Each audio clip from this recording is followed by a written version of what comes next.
ಎಲ್ರಿಗೂ ನಮಸ್ಕಾರ. ನಾನು ಅಡ್ವೊಕೇಟ್ ಸಂಧ್ಯಾ ಗೌಡ. ನಾನಿವತ್ತು ನೋಟ್ರಿ ಅಂದರೆ ಏನು, ಯಾವ ದಾಖಲೆಗಳಿಗೆ ನೋಟ್ರಿಯನ್ನ ಮಾಡಿಸ್ಬೇಕು, ನೋಟ್ರಿ ಅಡ್ವೊಕೇಟ್ಸ್ ಅಂದರೆ ಯಾರು, ನೋಟ್ರಿ ಕುರಿತ ಒಂದಿಷ್ಟು ಮಾಹಿತಿಗಳನ್ನು ಈ ವಿಡಿಯೋದಲ್ಲಿ ತಿಳಿಸ್ತಾ ಇದ್ದೀನಿ. ವಿಡಿಯೋ ನೋಡೋದಕ್ಕೂ ಮೊದಲು ಸಬ್ಸ್ಕ್ರೈಬ್ ಮಾಡಿಕೊಂಡು ವಿಡಿಯೋನ ನೋಡಿ. ನನ್ನ ಹೊಸ ವಿಡಿಯೋಸ್ ಬಂದಾಗ ನೋಟಿಫಿಕೇಶನ್ ಬರುತ್ತೆ. ಇನ್ನೂ ಹೆಚ್ಚಿನ ಮಾಹಿತಿಗಾಗಿ ಅಂದರೆ ಈ ವಿಷಯದ ಕುರಿತಾಗಿ ಫರ್ದರ್ ಕ್ಲಾರಿಫಿಕೇಶನ್ ಇದ್ದಲ್ಲಿ ಕಾಲ್ ಮಾಡ್ಬೋದು, ಬಟ್ ಕನ್ಸಲ್ಟೇಷನ್ ಫೀಸ್ ಇರುತ್ತೆ ಅಂತ ಹೇಳ್ತಾ ವಿಷಯನ ಸ್ಟಾರ್ಟ್ ಮಾಡ್ತಾ ಇದ್ದೀನಿ. ನೀವು ನೋಡಿರ್ಬೋದು, ಪ್ರತಿನಿತ್ಯದ ವ್ಯವಹಾರಗಳಲ್ಲಿ ಅಂದರೆ ಬ್ಯಾಂಕ್ ವ್ಯವಹಾರ ಇರ್ಬೋದು, ಗೌರ್ಮೆಂಟ್ ರಿಲೇಟೆಡ್ ಕೆಲಸ ಇರ್ಬೋದು, ಕಾನೂನು ಸಂಬಂಧಿತ ವ್ಯವಹಾರಗಳು, ಹೀಗೆ ಹಲವಾರು ವ್ಯವಹಾರಗಳಿಗೆ ಅಫಿಡವಿಟ್ ಡಿಕ್ಲರೇಷನ್ ದಾಖಲೆಗಳನ್ನು ಕೊಡಬೇಕು. ಅಂದರೆ ನೋಟ್ರಿ ಆಗಿರುವಂತಹ ದಾಖಲೆ ಬೇಕು. ನೋಟ್ರಿ ಮಾಡಿಸ್ಕೊಂಡು ಬನ್ನಿ ಅಂತ ಹೇಳ್ತಾರೆ. ಹಾಗಾದ್ರೆ ನೋಟ್ರಿ ಅಂದ್ರೆ ಏನು, ಇಂತಹ ವ್ಯವಹಾರಗಳಿಗೆ ನೋಟ್ರಿ ಯಾಕೆ ಅವಶ್ಯಕ ಅಂತ ನೋಡೋದಾದ್ರೆ, ದಿನನಿತ್ಯದ ವ್ಯವಹಾರಗಳಿಗೆ ಸಲ್ಲಿಸುವಂತಹ ದಾಖಲೆಗಳಿಗೆ ಯಾರೋ ಒಬ್ಬರು ದೃಢೀಕರಿಸಿ ಇವರು ನೀಡಿರುವಂತಹ ದಾಖಲೆ ಅಥವಾ ಅವರು ಹೇಳ್ತಾ ಇರುವಂತಹ ವಿಷಯ ಸರಿಯಾಗಿದೆ ಅಂತ ಹೇಳಿ ಆ ವ್ಯಕ್ತಿಯ ಐಡೆಂಟಿಫೈ ಮಾಡೋದು. ಅಂದರೆ ಅವರು ನಿಜವಾಗ್ಲೂ ಅವರೇನೆ ಅಂಥೇಳಿ ಆ ವ್ಯಕ್ತಿಯನ್ನು ಗುರುತಿಸೋದು ಮತ್ತು ಒರಿಜಿನಲ್ ಡಾಕ್ಯುಮೆಂಟ್ಸ್ನ ಪ್ರಕಾರವೇ ಇದು ಇದೆ, ಯಾವುದೇ ರೀತಿಯ ತಿದ್ದುಪಡಿ ಮಾಡಿಲ್ಲ ಅಂತ ದೃಢೀಕರಿಸೋದು ಆಗಿರ್ಬೋದು. ಆ ರೀತಿ ದೃಢೀಕರಿಸೋದೇ ನೋಟ್ರಿ ಪಬ್ಲಿಕ್ ಅಂತ ಹೇಳ್ತೀವಿ.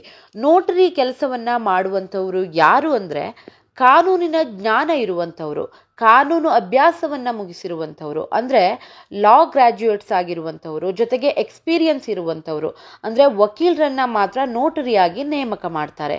ವಕೀಲ ವೃತ್ತಿಯಲ್ಲಿ ಇರುವಂಥವ್ರನ್ನ ಮಾತ್ರ ನೋಟರಿಯಾಗಿ ನೇಮಕ ಮಾಡ್ತಾರೆ.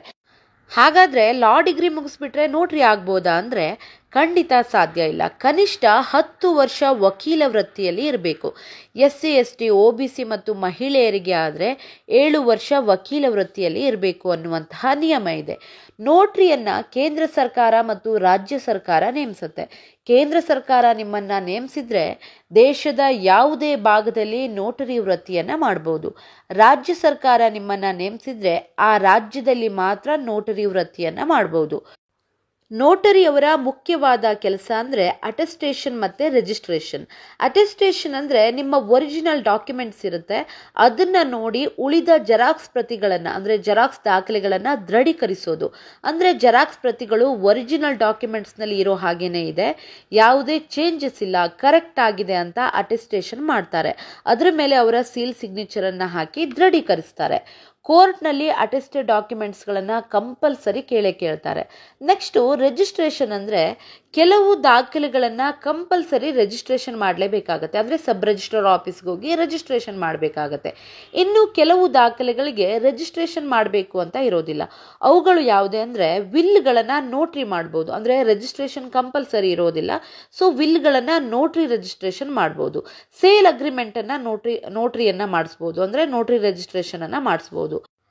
ನೆಕ್ಸ್ಟು GPA ಅಂದರೆ ಜನರಲ್ ಪವರ್ ಆಫ್ ಅಟಾರ್ನಿ ಮೂಲಕ ಸೇಲ್ ಮಾಡುವಂತಹ ರೈಟ್ಸನ್ನು ಕೊಡ್ತಾ ಇಲ್ಲ ಅಂತಂದರೆ ಅದನ್ನು ಕೂಡ ನೋಟ್ರಿಯನ್ನು ಮಾಡಿಸ್ಬೋದು. ಲೀಸ್ ಅಗ್ರಿಮೆಂಟ್, ರೆಂಟ್ ಅಗ್ರಿಮೆಂಟ್ ಇವುಗಳನ್ನು ಕೂಡ ನೋಟ್ರಿ ಮುಂದೆ ರಿಜಿಸ್ಟ್ರೇಷನನ್ನು ಮಾಡಿಸ್ಬೋದು, ಅಂದರೆ ನೋಟ್ರಿ ಮಾಡಿಸ್ಬೋದು. ನೋಟರಿ ಅಡ್ವೊಕೇಟ್ ಅವರು ಒಂದು ರಿಜಿಸ್ಟರ್ ಬುಕ್ಕನ್ನು ಇಟ್ಕೊಂಡಿರ್ತಾರೆ. ಅದರಲ್ಲಿ ಡೇಟು, ಸೀರಿಯಲ್ ನಂಬರು, ಯಾವ ದಾಖಲೆ ನೋಟ್ರಿ ಮಾಡಿಸ್ತಾ ಇದ್ದಾರೆ ಅನ್ನೋದು ಇರುತ್ತೆ. ಮತ್ತು ಆ ದಾಖಲೆಗಳನ್ನು ಎಕ್ಸಿಕ್ಯೂಟ್ ಮಾಡ್ತಾ ಇರುವಂತಹವರು ಅಂದರೆ ಎಕ್ಸಿಕ್ಯೂಟ್ ಮಾಡ್ತಾ ಇರುವಂತಹ ಪಾರ್ಟಿಗಳು ಆ ಎಲ್ಲ ಪಾರ್ಟಿಗಳ ಸಹಿಯನ್ನು ತಗೊಂಡು ರಿಜಿಸ್ಟರ್ ಬುಕ್ನಲ್ಲಿ ಮೇಂಟೈನ್ ಮಾಡಿರ್ತಾರೆ. ಅದೇ ನೋಟ್ರಿ ರಿಜಿಸ್ಟರ್ ಆಗಿರುತ್ತೆ. ನೋಟರಿ ಮಾಡಿರುವಂತಹ ಅಡ್ವೊಕೇಟ್ ಕೆಲವೊಂದು ಪ್ರಕರಣಗಳಲ್ಲಿ ಕೋರ್ಟ್ನಲ್ಲಿ ಸಾಕ್ಷಿಯಾಗಿ ಕೂಡ ಬರಬೇಕಾಗತ್ತೆ. ಕೋರ್ಟ್ ಮುಂದೆ ಹೇಳಬೇಕಾಗತ್ತೆ, ಹೌದು ಆ ದಾಖಲೆ ನನ್ನ ಮುಂದೆನೇ ಆಗಿದೆ, ನನ್ನ ನೋಟ್ರಿ ರಿಜಿಸ್ಟರ್ ಬುಕ್ನಲ್ಲಿ ಸಹಿ ಮಾಡಿದ್ದಾರೆ ಅಂತ ಹೇಳಬೇಕಾಗತ್ತೆ. ಸೊ ಆ ದಾಖಲೆಗಳಿಗೆ ನ್ಯಾಯಾಲಯದಲ್ಲಿ ಮಾನ್ಯತೆ ಇರುತ್ತೆ. ಆದರೆ ಯಾವ ದಾಖಲೆಗಳಿಗೆ ನೋಟ್ರಿ ಮಾಡಿದರೆ ವ್ಯಾಲಿಡ್ ಇರಲ್ಲ ಅಂತಂದರೆ ಸೇಲ್ ಡೀಡ್ ಇರ್ಬೋದು, ಅಥವಾ gift deed, release deed, partition deed, ಈ ಡಿವೋರ್ಸ್ ಇವುಗಳನ್ನು ನೋಟ್ರಿ ಮುಂದೆ ರಿಜಿಸ್ಟರ್ ಮಾಡಲಿಕ್ಕೆ ಬರೋದಿಲ್ಲ, ನೆನಪಿರಲಿ. ನೋಟ್ರಿ ಅಡ್ವೊಕೇಟ್ ಆಗಿರುವಂಥವರು ಪ್ರತಿ 5 ವರ್ಷಕ್ಕೆ ರಿನಿವಲ್ ಅನ್ನು ಮಾಡಿಸ್ಕೊಳ್ಬೇಕಾಗತ್ತೆ. ಅಂದರೆ 5 ವರ್ಷಕ್ಕೆ ಮಾತ್ರ ನೋಟ್ರಿ ಅಡ್ವೊಕೇಟ್ ನೇಮಕ ಆಗಿರುತ್ತೆ. 5 ವರ್ಷ ಆದಮೇಲೆ ಮತ್ತೆ ಅರ್ಜಿಯನ್ನು ಕೊಟ್ಟು ರಿನಿವಲ್ ಅನ್ನು ಮಾಡಿಸ್ಕೋಬೇಕಾಗತ್ತೆ. ನೋಟ್ರಿ ಅನ್ನೋದು ನಮ್ಮ ಪ್ರತಿನಿತ್ಯದ ವ್ಯವಹಾರಗಳಿಗೆ ಅಗತ್ಯವಾದ ದೃಢೀಕರಣ ಅಂತ ಹೇಳ್ತಾ ವಿಷಯನ ಇಲ್ಲಿಗೆ ಮುಗಿಸ್ತಾ ಇದ್ದೀನಿ. ನೋಟ್ರಿ ಕುರಿತ ಮಾಹಿತಿ ನಿಮಗೆಲ್ಲ ಅರ್ಥ ಆಗಿದೆ ಅನ್ಕೋತೀನಿ. ವಿಡಿಯೋ ಇಷ್ಟ ಆಗಿದ್ರೆ ಲೈಕ್ ಮಾಡಿ, ಶೇರ್ ಮಾಡಿ ಮತ್ತು ಸಬ್ಸ್ಕ್ರೈಬ್ ಮಾಡೋದನ್ನು ಖಂಡಿತ ಮರಿಬೇಡಿ. Thank you so much.